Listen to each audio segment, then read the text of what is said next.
চাইতে আরো জটিল, আরো কঠিন একটা সময়ে আমরা এখানে সমবেত হয়েছি।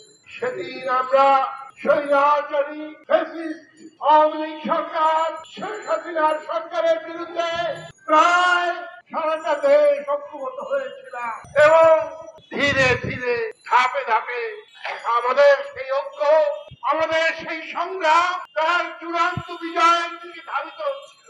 বন্ধুগণ, আজ বলতে খুবই দুঃখ হচ্ছে, বেদনায় আমার হৃদয়ে সিদ্ধ হচ্ছে, আমাদের সেই ঐক্য, আমাদের সেই সংগ্রামী চেতনায় কোথায় যেন চির ধরেছে, কোথায় যেন আমাদের ভিতরে বিভ্রান্তি সৃষ্টি করার একটা অপতৎপরতা সৃষ্টি হয়েছে।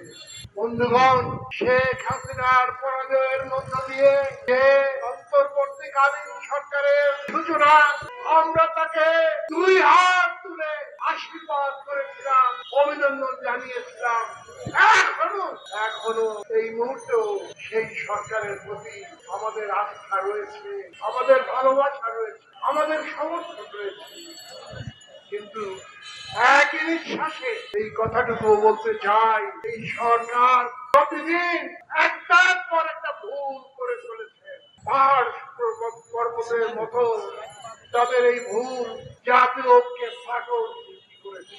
বিগত জুলাই আগস্টে জাতীয় ঐক্য আজ যদি আমরা অক্ষুণ্ণ রাখতে না পারি, যদি আমরা আমাদের সেই সংগ্রামী চেতনা ঐক্যবদ্ধ ভাবে সামনের দিকে এগিয়ে নিয়ে যেতে না পারি, তাহলে আমাদের শত্রু, আমাদের যারা গণতন্ত্রের শত্রু, বিশেষ করে আমাদের সার্বভৌমত্বের যারা শত্রু, তারা সবচেয়ে বেশি খুশি হবে। বন্ধুগণ, আজ সচিবালয়ের আগুন দেওয়ার ঘটনা একটা বিক্ষিপ্ত ঘটনা নয়, এর পিছনে রয়েছে ষড়যন্ত্র।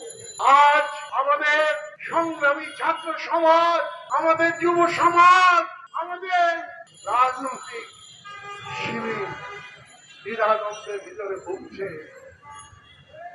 আমি 12 দলীয় ঐক্যজোটের পক্ষ থেকে ইতিমধ্যে আমাদের সমস্ত বক্তা যে কথাটুকু বলে গেছে তারই পুনরুদ্ধারই করে আমি বলতে চাই,